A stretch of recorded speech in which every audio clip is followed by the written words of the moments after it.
Sports Talk. Let's go.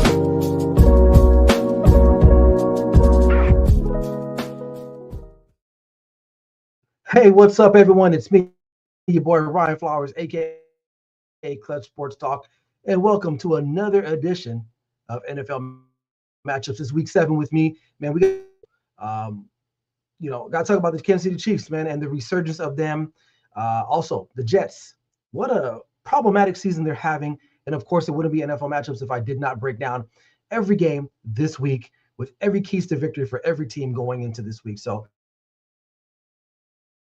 sit back, relax, and enjoy the show. This is NFL Matchups for me, Ryan Flowers. All day, baby. Let's go. I like this kind of party.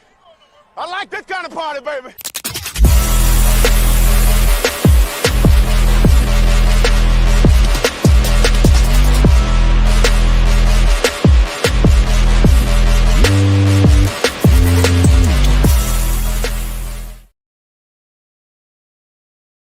Welcome back in, man. Hope you guys are doing all right, man. Happy Tuesday to all of you guys out there.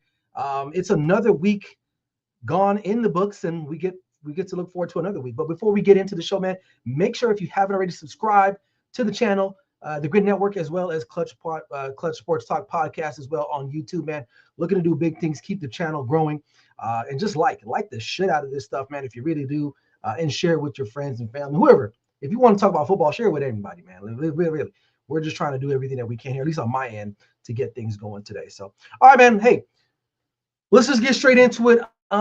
This past Sunday, Chiefs pull off a very, very solid win against the Detroit Lions, one of the hottest teams in the National Football League, on Sunday Night Football, winning 30-17. Patrick Mahomes was incredible, throwing for 257 yards, 3 touchdowns, and 1 rushing touchdown. The offense finally looked like they were in rhythm. And that's pretty good because you got Rashid Rice coming, I believe, after week 8. His suspension will be lifted. He'll be back ready to go. And the defense clamped down on the Detroit Lions. Like I haven't seen anyone do that since maybe the Packers in week 1. But now you're starting to see this dichotomy of the offense and defense getting their acts together. And really, particularly, it's the offense, because the defense has been carrying this Kansas City Chiefs team for quite some time. But it's good to see the offense is starting to roll now. And that was a very, very, very good game. It was the most complete game I've seen from the Chiefs, honestly, in quite some time. So a lot of people are looking at this now as, well, are they back? Are they going to basically run roughshod all the way to the AFC Conference Championship game or possibly to a Super Bowl berth? It's a lot to be said. There's a couple things that they're going to have to clean up a little bit. They were a little sloppy. With penalties, things of that nature. But, I think they'll clean that up. It's good to see, though, Hollywood Brown.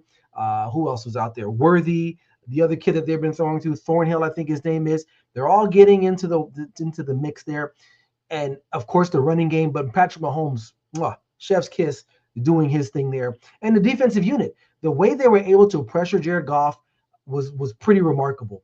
A lot of key clutch plays that were made on the defensive side of things on Sunday night. So like I said before, it was a very complete game by the Chiefs. Now, the reality check is that they're still 3-3. I mean, they're not 5-1, 4-1, undefeated. They still got some tough games ahead of them, some road games. But it does help that you got the Raiders, right? So, that's a get right game, or continue to get right. And the problem is, well, I guess it could be a problem because you could be riding this momentum too much. I'm kind of pretty optimistic with it. Although they do have a tough schedule ahead of them, these are a lot of winnable games. I know they're gonna have to travel to Buffalo, but they own Buffalo, right?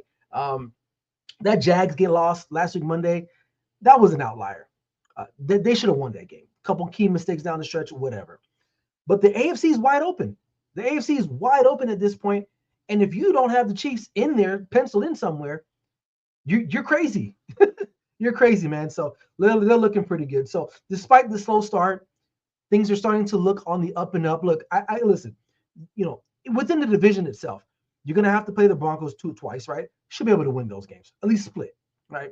They should probably get the Kansas City Chiefs again.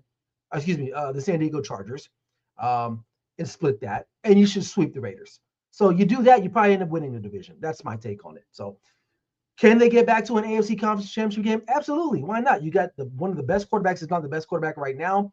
You have one of the best head coaches, and you have a team that's a championship caliber pedigree type of team. And like I said before, just a couple seconds ago, the AFC is wide open. It's wide open.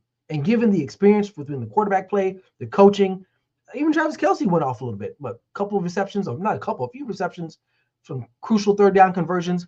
He's playing at a different level, or a better level than he was recently up until this point. So listen, I don't count these guys out. I didn't have them on my list last week as contenders. I needed to see something, and I got exactly what I was looking for. I knew they were going to play this game tough, and they did. And when I mean tough, like as the kids would say, like pretty good. And that's exactly what they did. And they beat a really formidable Detroit Lion team that a lot of us had crowned NFC Conference champs already. So can they get to the Super Bowl? Absolutely. Absolutely. With the Bills stumbling last night, who else is out there? New England? You think New England? And Drake May, nice story so far. Still a lot of ways to go. But you don't think the Chiefs can go into Foxborough and beat New England? You're crazy, because they can. They've done it. So, like I said, this is a wide open race. And I think right now the Chiefs are at the top of the AFC for sure. Even at 3-3, still at the top. I'm not quite sold on the Patriots yet, quite so far. All right. Moving on. Opposite ends. Another year, another disappointing season for the New York Jets. It's a wrap. They're 0-6 now. They struggled mightily in London against the Denver Broncos. And listen, that game was a hard watch. I mean, if the NFL wants to grow the brand, you can't send bullshit like that overseas. Like you're exporting crap over to the Brits. It's different in soccer. When I go and watch exhibitions here in Vegas, when you got like Real Madrid or Barcelona come in, or AC Milan, because I'm a soccer fan, and we're a soccer family here. You're seeing the best guys come and play, right? And so you're leaving the stadium like, wow, man, that was really cool to see Lamine Yamal or Christian Pulisic or Mbappe or whoever, right? Because they're playing their guys. They're sending good teams over here, but we're sending bullshit over there. And that game between the Jets and the Denver Broncos was atrocious. 1 week we're talking about the Broncos are like gangbusters, come from behind win against the defending champs, and then the next week it's like, what the fuck happened? So who knows? But I will say this in regards to the Jets, it's a wrap. Aaron Glenn is probably going to lose his job, and a lot of it is due in part to the quarterback that he decided to go with. He flew Aaron Rodgers across the country for a 5-minute conversation, basically saying, hey, your services are no longer needed. And then this is the shit that you get, unfortunately. Justin Fields is he's not even a starting NFL quarterback at this point. 4 touchdowns, no interceptions. It's like, okay. But it's clear that he cannot make the reads. He can't make the throws. And it's a reason why Pittsburgh they were okay moving on from him. It was a reason why, even though during a winning streak last year, they put Russell Wilson back in. We're seeing that. He holds the ball He holds the ball way too long. And it's not all his fault. The offensive line sucks. So he's running for his life. At this point, you got to put Tyrod Taylor, right? That's the personnel standpoint. From a coaching standpoint, Aaron Glenn just looks overwhelmed. He's outmanned, he's outgunned, he's just overwhelmed. Has no idea what he's doing. Getting upset with reporters asking legitimate questions, talking about, hey, are you going to move to Tyrod Taylor? And he's like, what do you mean? You're 0-5, 0-6 now, bro. You cannot consciously throw this kid out there anymore. You have to do something to try to save your career at this point, right? Bigger picture, this organization is in shambles. They cannot get out of the way themselves. And it's weird because Woody Johnson will spend money. They were aggressive a couple years ago trying to go get Devontae Adams. They went and tried to get Aaron Rodgers. They did. Didn't work out. They're going to pay guys. You pay guys like Sauce Gardner, right? Garrett Wilson got paid. Quinnen Williams got paid. So they're willing to put the money out there, but they just can't tactically and strategically get the player personnel correct. And that's really the struggles. And it really starts with the offensive line. This was somewhat a pretty good defense a couple years ago. It's eroded. And then you go from Todd Bowles, Adam Gase, Robert Saleh, to now another defensive coach. Can't do it. Go get your offensive guy. Bottom line, Justin Fields should not be starting anymore for this team. You got to put Tyrod Taylor in. Try to be competitive, so that way you can go to Woody Johnson and say, "Hey, if I'm Aaron Glenn, I'm trying, man. I'm trying my best." So it is what it is. They're the Browns, partially the Cowboys. They're just teams that just can't get out of the way of themselves. They just can't. And the Jets will continue to be this type of team in the foreseeable future. So, all right, let me know what you guys think in the comments section, man. Am I being too hard on the Jets? Is Aaron Glenn going to lose his job? Should he lose his job? Let me know what you guys think. All right, man. Really quick, because I don't have a lot of time tonight. But let's run through these Week 7 matchups, starting with Thursday Night Football. Steelers at Bengals. Steelers are -5.5 favorites. The over and under is 42.5. Keys to victory. Pittsburgh basically just control the line of scrimmage. You're playing a Bengals defense that really isn't good. I believe Hendrickson is hurt. Just dominate and let Aaron Rodgers do what he does best: play action and throw that thing over the top with DK Metcalf, and you should have no problems. Bengals. I mean, you trade for Joe Flacco. It's time to get really creative now. Okay, schematically, whether it's quick game, screens, find some way to get Jamar Chase more involved in the game than what he is already, right? And at some point, you're going to have to get after the quarterback on the other end. You're going to have to find a way. You have to find a way. After all this is said and done, you can see that it is a close spread, -5.5. This is a AFC North battle, and it should be close. I do like the Steelers to actually cover at -5.5. So I'm going with the Steelers on this one if I'm betting this game. I may stay away from this one myself just because it's the AFC North. But if you want to take this game on, I would probably do the under and probably do the Steelers -5.5. All right, we got I think this is a London game, another one, Rams and Jaguars. I mean, can the Jacksonville Jaguars just move to England already, for Christ's sakes? All right, it seems like they're playing there every year. Rams open up at -3, over and under is 45.5. Rams, pretty solid win against Baltimore. They started a little slow, and then they kind of picked things up. Jags coming off of a pretty solid loss to Seattle after winning that Monday night game against Kansas City.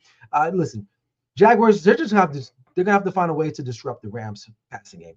Puka Nacua is something else. He is a leader. He is a force of nature at this point. And if they have any chance of beating the Rams, you're gonna have to control the tempo and throw them off their own tempo. Rams, just cut out all the penalties, right? This team is too good to be having all these dumbass penalties that they accrued throughout the course of a game. Line of scrimmage, control that. Weather might be an issue just because it rains a lot in England. But at the end of the day, the odds makers, that this is a close game. It's -3. I can see the Jags winning this game for sure.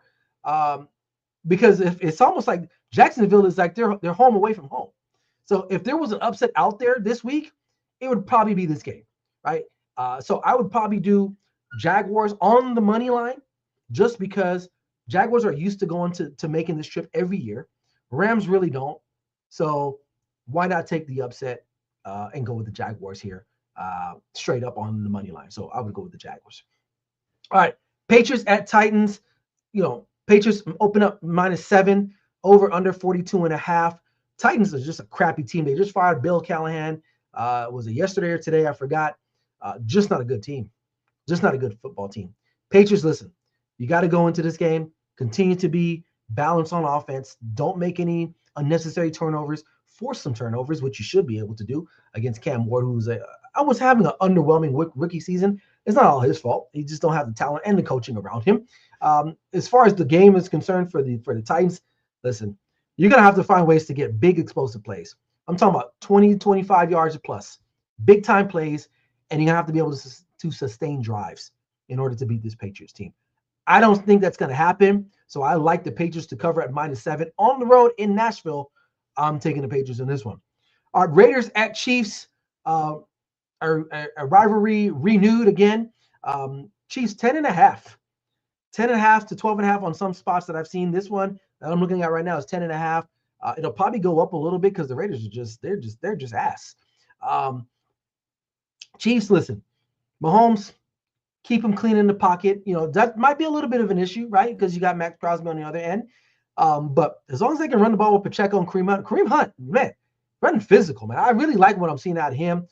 Get that play action going. Should be able to be good to get Hollywood Brown going over there. Get Worthy in the play action. You always got Kelsey there on the little option routes there. And then as far as the defense is concerned, just pressure Geno Smith into a turnover. And he should be, and he's good for one. Right? He should be good for one. Raiders, limit turnovers.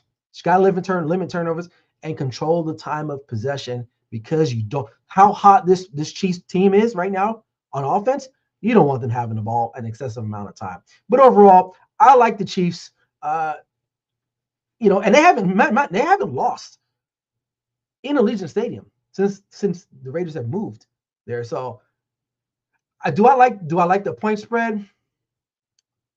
I went back and forth on this one a lot. I was thinking about it. I kind of do. It depends. If it's 10.5, easily. When you start getting up to 12, 13, you're talking about 2 touchdowns. I kind of, especially for pros. But if it was 10.5, I will take the Chiefs at 10.5 on this one. Over under, like I said, 45.5. Hell, the damn Chiefs can score that by themselves, but I would probably stay away from that and just go with the Chiefs with the spread, okay?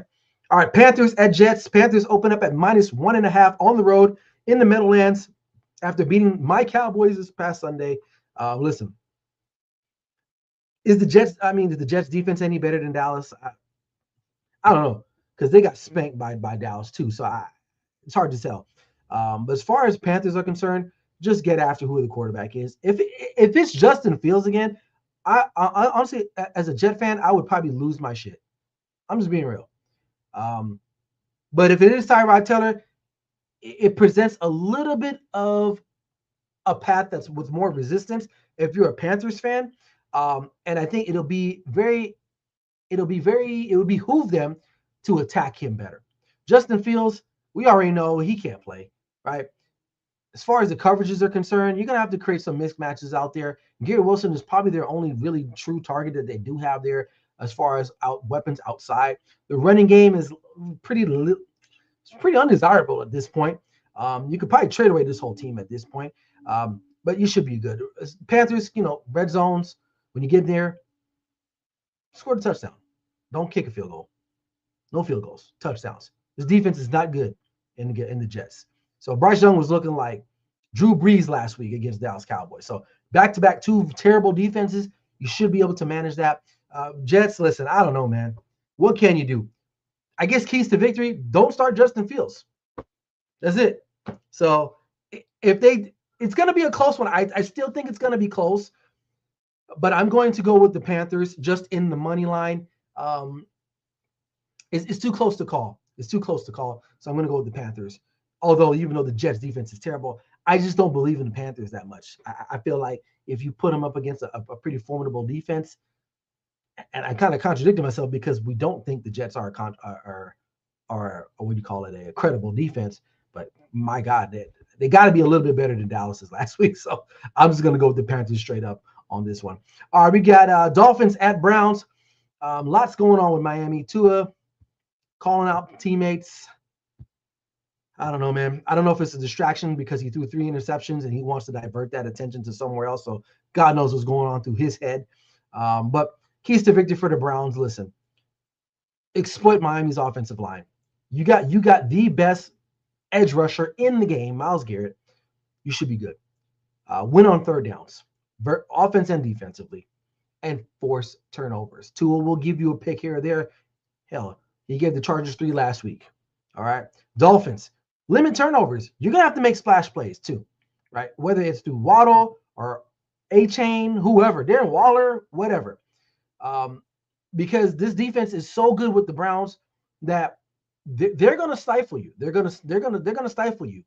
And they're going to have to take advantage of a rookie quarterback as well, trying to get after him at some point with Phillips or Chubb. I don't know if Chubb's even playing. But that's it. But at the end of the day, I do like the Browns, even with the rookie quarterback, to beat out the Miami Dolphins at home. I like them at -2.5 there as the home favorites. All right, Saints and Bears. Oh my, Bears open up -5.5. Great win last night against the Washington Commanders. Over under is 45.5. Bears, listen, continue to establish the run with DeAndre Swift, who had a hell of a night.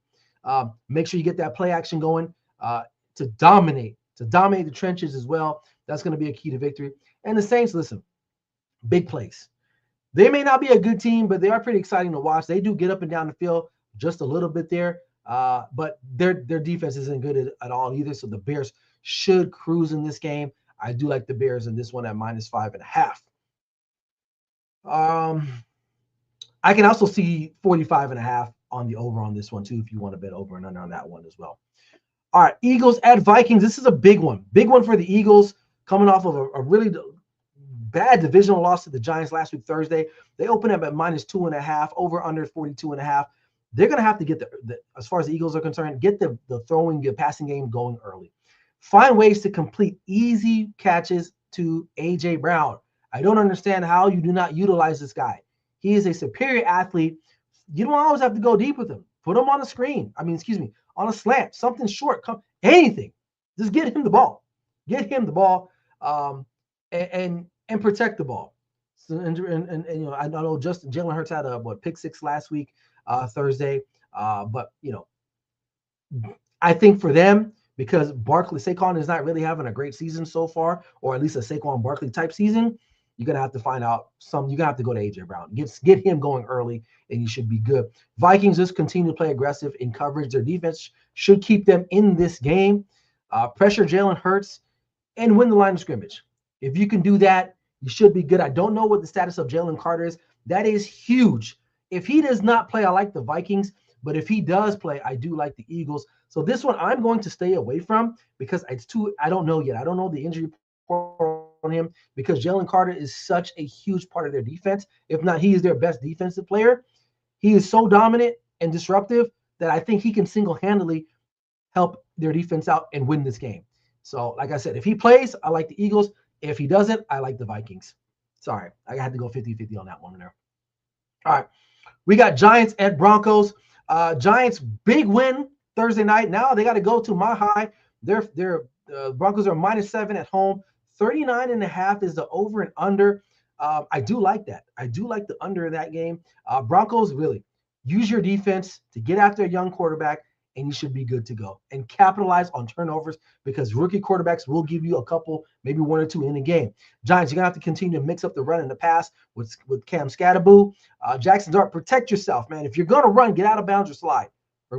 Please. All right, do that. But in the end, I do like the Broncos to win this game at home, although they didn't have a great showing in London, but they should come back home and get right against the Giants there. It's good. It should be a highly contested game, but I do like the Broncos in the end. All right, Colts at the Chargers. Chargers are -1.5 at home in LA. Chargers, just get vertical, man. You guys, you got Keenan Allen, you got Quentin Johnson. Get vertical. Ladd McConkey can run those little intermediate routes. Do that. Protect Herbert. Herbert is a playmaker. He is a playmaker.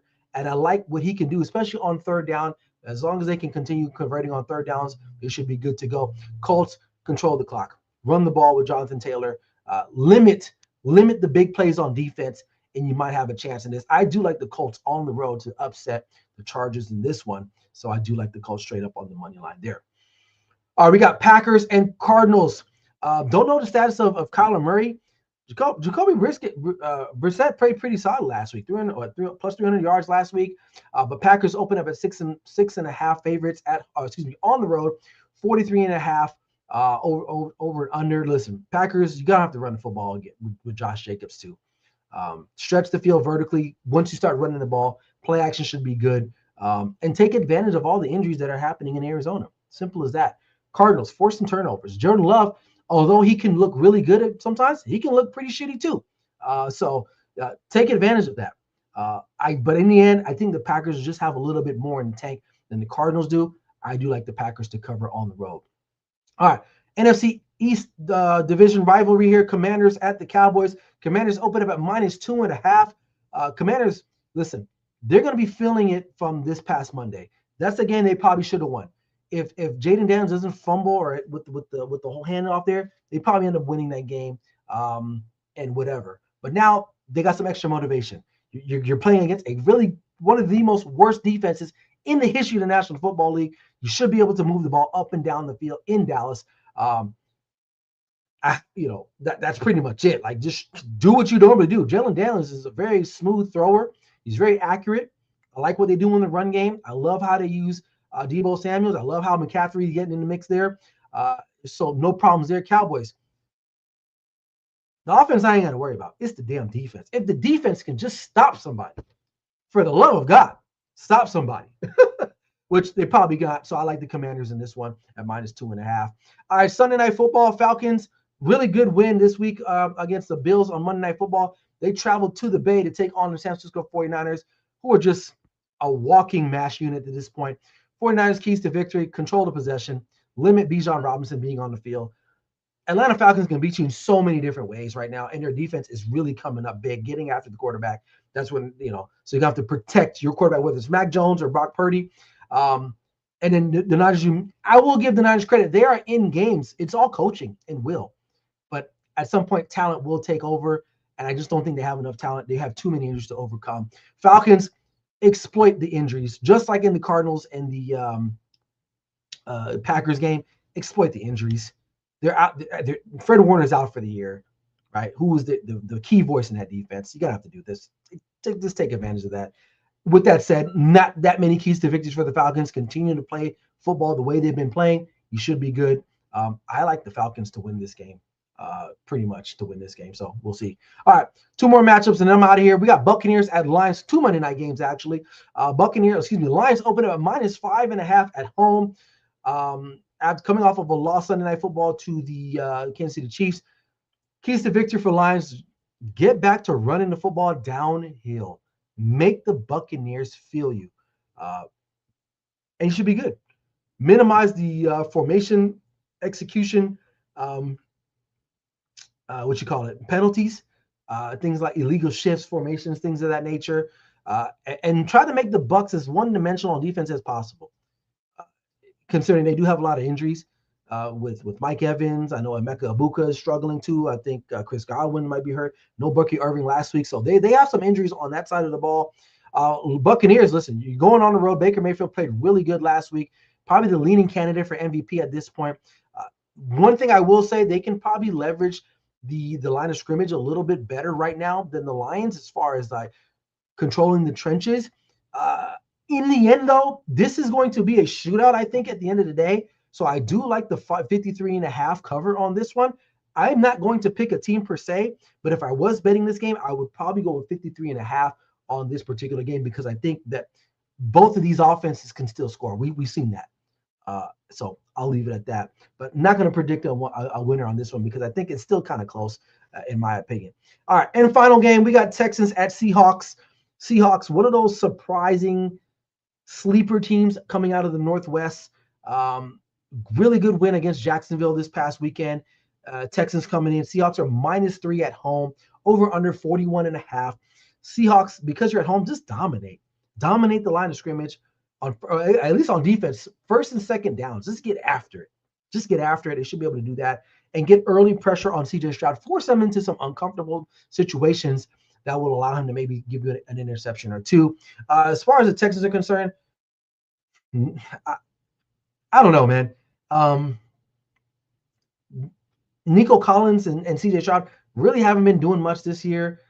They really don't have a run game. The offensive line is really not that good. So I really don't have any really strong keys to victories for them other than trying to find mismatches somewhere on the field through coaching and limit your mistakes. That's really all I can say. Overall, I do like the Seattle Seahawks to cover this one at -3 at home and get the Monday night victory at home there. So, all right.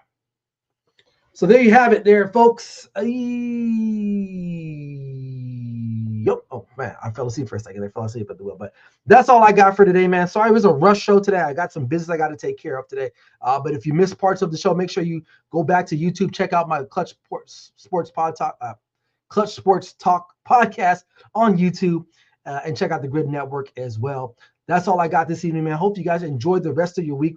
Get your football going on Thursday night and Sunday and Monday. And I'll see you guys back here next week, Tuesday, for NFL matchups. So appreciate you guys. Make sure you like, subscribe, and comment. Until next time, this is your boy, Ryan Flowers, a.k.a. Clutch Sports Talk. Never settle till the work is done. We'll see you guys next week.